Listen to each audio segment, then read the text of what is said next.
बिस्मिल्लाहिर्रहमानिर्रहीम स्टूडेंट्स।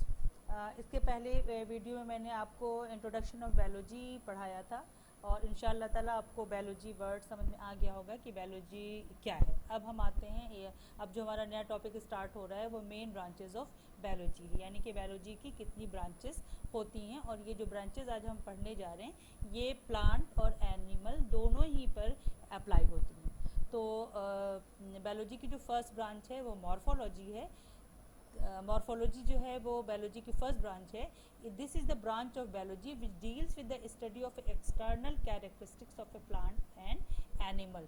तो किसी भी प्लांट्स और एनिमल की एक्सटर्नल कैरेक्टरिस्टिक्स की स्टडी हम बायोलॉजी की जिस ब्रांच में करते हैं उसको क्या कहते हैं? मॉर्फोलॉजी। और सेकेंड ब्रांच है उसी तरह एनाटॉमी।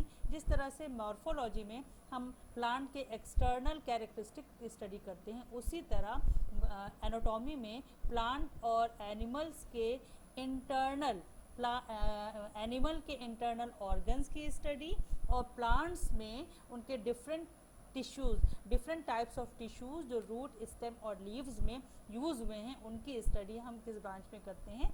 एनाटॉमी में। एनाटॉमी एक बार आपको और रिपीट कर दूं कि एनाटॉमी में हम स्टडी करते हैं प्लांट के इंटरनली जो रूट, स्टेम और लीव्स हैं उनमें टिश्यूज़ के अरेंजमेंट और टिश्यूज़ किस टाइप के टिश्यूज़ से वो बने हैं इंटरनली उनकी स्टडी की जाती है। और उसी तरह एनिमल के केस में ऑर्गेनिज्म जो है वो उनके ऑर्गन्स की स्टडी जो है वो किस में किया जाता है? एनाटॉमी में। थर्ड वन है histology. This is the study of a tissue of plant animal under microscope. ये इसमें जो है वो किसी भी एनिमल या प्लांट में किस तरह के टिश्यूज़ का इस्तेमाल हुआ है और उन टिश्यूज़ से मिलकर के किस तरह से ऑर्गेनिज्म की फॉर्मेशन हुई है उसकी स्टडी की जाती है अंडर द माइक्रोस्कोप। ठीक है जी। ये थर्ड ब्रांच थी बायोलॉजी की। अब हम आते हैं फोर्थ वन पे जिसको कहते हैं cytology. Cytology is the study of a structure, function and composition of a cells and cell organelles of plant and animals.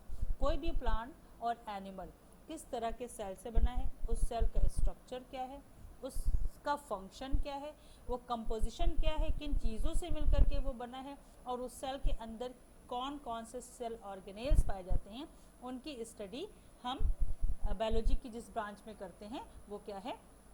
Cytology. And fifth one है physiology. This is the branch of biology which deals with the study of a function and activities of A various organs of an organism, plant और animals. Animals और plant के organs की जो study है वो biology की जिस branch में होती है उसको क्या कहा जाता है? फिजियोलॉजी। एंड सिक्स्थ वन है ecology. Ecology is the study of A relationship of A organism with each other and with their non living environment. It is also called environmental biology. तो इकोलॉजी जो है वो क्या है? कोई भी living organism चाहे वो प्लांट हो या एनिमल हो, जिस जगह पे, जिस हैबिटेट में रहता है उस हैबिटेट में जो एनवायरनमेंट है, नॉन लिविंग एनवायरनमेंट में आपके सॉइल भी आ जाता है, आपका टेम्परेचर भी आ जाता है और भी बहुत सारी चीज़ें हैं जो नॉन लिविंग हैं। उन नॉन लिविंग एनवायरनमेंट का, उन नॉन लिविंग ऑर्गेनिज्म का वहाँ पे रहने वाले लिविंग ऑर्गेनिज्म पर क्या असर होता है और दोनों लिविंग और नॉन लिविंग का जो एक रिलेशनशिप क्रिएट होता है उसकी स्टडी हम बायोलॉजी की जिस ब्रांच में करते हैं उसको क्या कहा जाता है? इकोलॉजी कहा जाता है। और इकोलॉजी जो है उसको एनवायरमेंटल बायोलॉजी भी कहते हैं। अब है हमारे पास सेवन्थ ब्रांच जो कि है क्या? एम्ब्रियोलॉजी, और इसको डेवलपमेंट बायोलॉजी भी कहते हैं। It is the study of a progressive developmental changes which occur after zygote formation up to the formation of a organism। ठीक है, जाइगोट को आप एग भी कहते हैं। किसी भी लिविंग ऑर्गेनिज्म की जो फर्स्ट स्टेज है उसको जाइगोट या एग भी कहा जा सकता है। ये जाइगोट से लेकर के जो प्रोग्रेसिव डेवलपमेंटल चेंजेस होते रहते हैं जब तक उस ऑर्गेनिज्म का फॉर्मेशन नहीं हो जाता, इसकी स्टडी जो है वो बायोलॉजी की जिस ब्रांच में किया जाता है उसको क्या कहा जाता है? एम्ब्रियोलॉजी और डेवलपमेंटल बायोलॉजी। ठीक है जी। अब आइए 8 है आपकी जो ब्रांच, वो है taxonomy. It deals with the description, identification, classification and scientific naming of a living organism according to their similarities and dissimilarities। किसी भी ऑर्गेनिज्म का सिमिलैरिटीज़ और डिससिमिलैरिटीज़ के बेसिस पर उसको डिस्क्राइब करना, उसको आइडेंटिफाई करना, उसको क्लासीफाई करना, उसको साइंटिफिक नेम देना, इन सारी चीज़ों की स्टडी जो है वो बायोलॉजी की जिस ब्रांच में होती है उसको क्या कहा जाता है, टैक्सोनॉमी कहा जाता है। एंड नेक्स्ट ब्रांच जो है वो आपकी वो क्या है, जेनेटिक्स, बायोलॉजी की ब्रांच है। इसमें हम क्या स्टडी करते हैं, genetics is the study of a transmission of a heredity characters from parents to their offspring. आपने अमूमन और अक्सर देखा होगा कि पेरेंट्स के जो कैरेक्टर्स होते हैं वो उनके ऑफ स्प्रिंग तक आते हैं। सपोज दैट कि अगर मदर की आइज़ जो हैं वो ब्राउन है तो उनके ऑफ स्प्रिंग की भी आइज़ जो होती हैं वो ब्राउन होती हैं।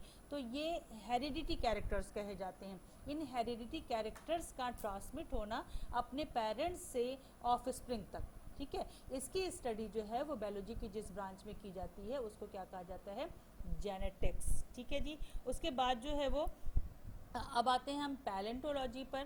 पैलेंटोलॉजी जो है it is the study of a plant and animal now found as a fossils in the rocks. It can be further divided into 2 branches, ठीक है। पैलेंटोलॉजी में हम क्या स्टडी करते हैं, remains of prehistoric plant and animals को जो embedded होते हैं रॉक्स के अंदर, ठीक है। क्या चीज़ स्टडी करते हैं, remains of prehistoric plant and animals को जो कि एम्बेडेड होते हैं रॉक्स के अंदर, ठीक है, उसमें स्टडी किया जाता है। वो उसको रिमेन्स ऑफ एनिमल और प्लांट को किस में स्टडी किया जाता है, बायोलॉजी की किस ब्रांच में, पैलेंटोलॉजी में। और पैलेंटोलॉजी की जो है वो फर्दर उसको डिवाइड किया गया है 2 ब्रांचेस में। एक जो है पहले बॉटनी और दूसरा है एक पैलोजोलॉजी, ठीक है। तो पहले बॉटनी में हम स्टडी करते हैं किसका, रिमेन्स ऑफ प्लांट को, और पैलोजोलॉजी में जो है वो हम स्टडी करते हैं किसको, रिमेन्स ऑफ एनिमल्स को, ठीक है। तो पैलेंटोलॉजी बायोलॉजी की वो ब्रांच, एक बार मैं रिपीट कर दे रही हूँ कि आप इसको क्लियरली समझ सकें, कि remains of plants and animal जो प्री हिस्टोरिक पीरियड में एम्बेडेड थे रॉक्स में, उनकी स्टडी की जाती है पैलेंटोलॉजी में, ठीक है, सॉरी पैलेंटोलॉजी में। उसके बाद नेक्स्ट वन है, नेक्स्ट जो हमारी ब्रांच है वो क्या है, biochemistry. It deals with the study of a chemical reaction taking place in the living organism. Living organism के अंदर जो केमिकल रिएक्शंस होते हैं, सेल के अंदर जो केमिकल रिएक्शंस होते हैं, उसको बायोलॉजी की जो ब्रांच डील करती है उसका नाम क्या है, बायोकेमिस्ट्री, ठीक है।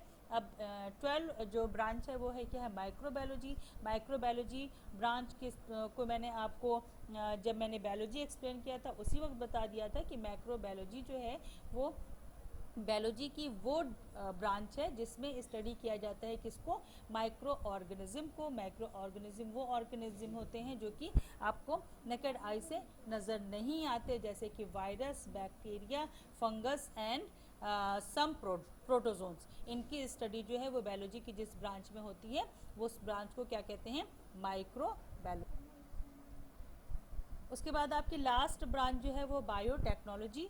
Biotechnology deals with the application of biological processes for the benefits of the Mankind. इसमें जो है इसमें स्टडी किया जाता है कि वो बायोलॉजिकल प्रोसेस, बहुत सारे बायोलॉजिकल प्रोसेस को यूज़ किया जाए किसके लिए, ह्यूमन मैनकाइंड के लिए, ह्यूमन बींग्स के बेनिफिट्स के लिए उसकी स्टडी की जाती है बायोलॉजी की जिस ब्रांच में, उसको क्या कहा जाता है, बायोटेक्नोलॉजी। तो बायोटेक्नोलॉजी जो है वो बायोलॉजी की वो ब्रांच है जिसमें ह्यूमन बींग्स के लिए, मैनकाइंड के बेनिफिट्स के लिए बायोलॉजिकल प्रोसेसेस का इस्तेमाल किया जाए, तो उसको उसकी स्टडी बायोलॉजी की जिस ब्रांच में आती है वो क्या कही जाती है, बायोटेक्नोलॉजी।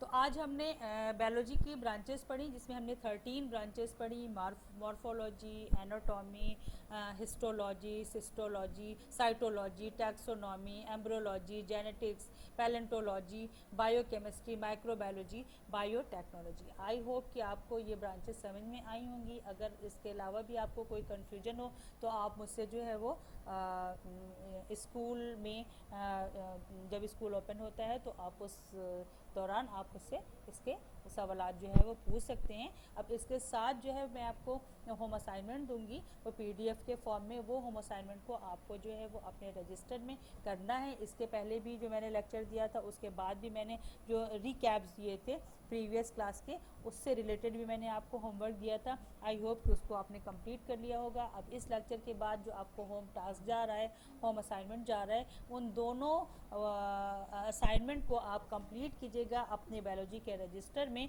और मुझे जो है सबमिट कराइएगा। इंशाअल्लाह ताला हम नेक्स्ट क्लास के साथ आपसे दोबारा मिलेंगे। अल्लाह हाफिज़।